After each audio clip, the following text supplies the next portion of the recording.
Good morning বন্ধুরা, সকলে কেমন আছো? আশা করছি ভালো আছো এবং সুস্থ আছো। আমিও ভালো আছি। অনেক দিন পর আবার একটি ব্লগে তোমাদেরকে সকলকে স্বাগত।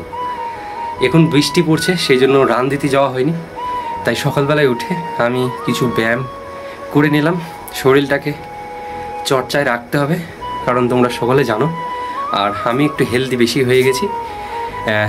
আমি এখন ঘরটাকে পরিষ্কার করে নিলাম, ব্যায়াম করে নিলাম। এবার আমি আমার কিছু জামা কাপড় আছে, সেগুলোকে ভিজিয়ে দিয়ে পরতে বসবো। তা চলো আজকে সারাদিনের ব্লগটা তোমাদের সাথে শেয়ার করব। কিছু না বলে তোমরা দেখতে থাকো শেষ পর্যন্ত, আর একটা করে লাইক করে দিও। ভিডিও দেখো আর না দেখো ভাই, একটা লাইক করে দিও ভালোবাসার। ওকে, চান টান একবারে করে নিলাম। চান করেছি, জামা কাপড় কাচার পর রান্না করে নিয়েছি। যেহেতু আমি একাই রান্না করি, তোমরা অনেকে জানো।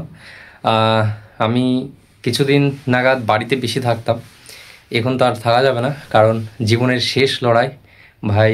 যে করেই হোক জান প্রাণ দিয়ে লড়াই করতে হবে, তারপরে নসিবে যা থাকবে তাই হবে। আমার রান্নাবান্না হয়ে গেছে, খাবারটা খেয়ে নেবো একবারে, দিয়ে একটানা পড়তে বসবো। তারপরে পড়া কমপ্লিট করে আবার আমাকে টিউশন পড়াতে যেতে হবে। তা সব আজ শেয়ার করব, যেহেতু বলেছি। ক্লাস করেছিলাম, একটা ক্লাস করলাম। ভিডিও তো তুলে ধরা যায় না।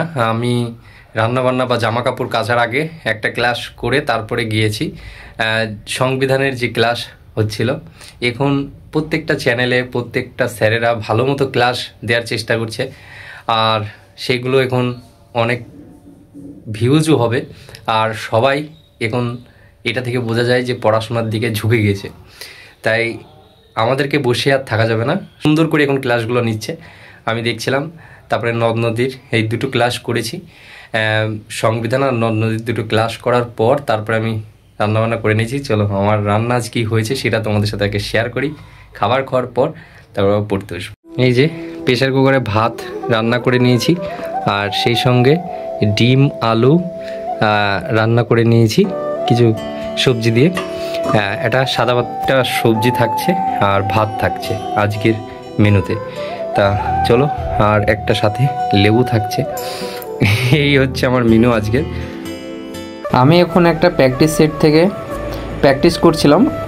সেরকম ওএমআরে আমি প্র্যাকটিস করছি না, জাস্ট যেটা আটকে যাচ্ছে সেটা আমি দেখছি, যে ম্যাথগুলো সলভ করা সেগুলো খাতায় করছি।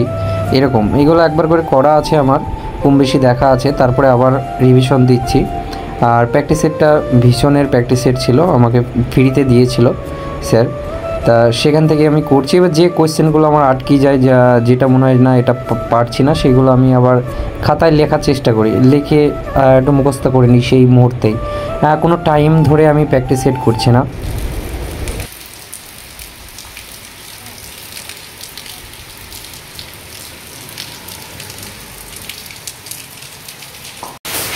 ঠিক পড়ানোর টাইম হচ্ছে আর বৃষ্টি লেগে যাচ্ছে।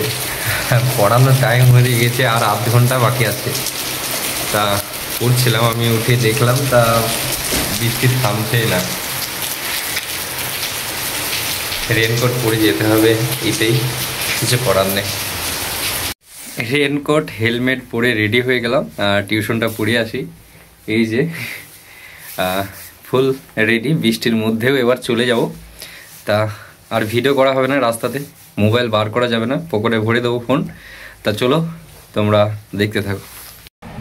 তুমি বলো স্তূপ পর্বত কাকে বলে? স্তূপ পর্বত কাকে বলে আর দুটো উদাহরণ দাও। ভূ আলোড়নের ফলে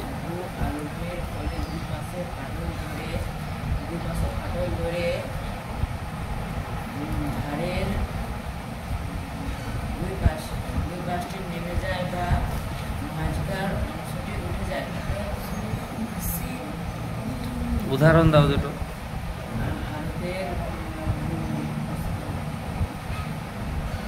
ভারতের অনেক মারের ডেরি আছে। ভারতের কি বলো, তুমি বলো তো তিনটে। ভারতের সাতপুরা, আর ফ্রান্সের ভোজ, আর আরেকটা ছিল ব্ল্যাক ফরেস্ট কিন্তু জার্মানি।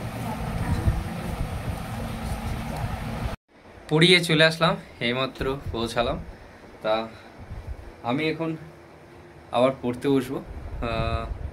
পড়তে বসে খাবার খেয়ে আবার পড়তে বসে তারপরে আমার ঘুমানো, আবার সকালবেলায় ওঠা, এই ছিল আমার জার্নি সারাদিনে।